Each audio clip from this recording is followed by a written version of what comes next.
ఎప్పుడూనండి మనం నెగిటివ్గా మాట్లాడకూడదు అన్నమాట.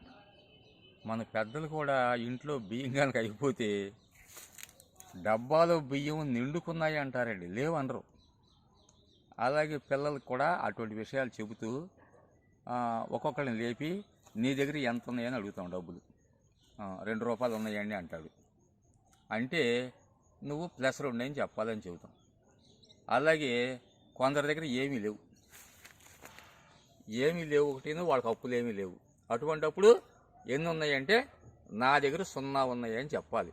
లేవని చెప్పకూడదు కదా. 0 రూపాయలు సరే అని చెబుతాడు. తర్వాత ఇంకొక ఏం చేస్తాడు, నాకు ఒక 100 రూపాయలు అప్పు ఉందండి అంటాడు. మరి అప్పు అనే మాట రాకూడదు కదా. దానికి నా దగ్గర ఉన్నది -100 రూపాయలు అని చెబుతాడు అన్నమాట.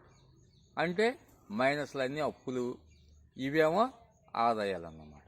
ఈ రకంగా చెప్పినప్పుడు పిల్లలకి ప్రతిదీ కూడా బాగా అర్థమవుతుందండి. ఈ 0 కూడా 0 కంటే 1 ఎక్కువ, మరి 0 కంటే -1 తక్కువ, -1 కంటే -10 ఇంకా తక్కువ, -10 కంటే -100 ఇంకా తక్కువ, -10 కంటే 1000 ఇంకా తక్కువ అన్నమాట. అంటే ఏంటి, మైనస్లో ఈ సంఖ్యలు పెరిగే కొద్దీ అది తగ్గుతుంది అన్నమాట దాని విలువ.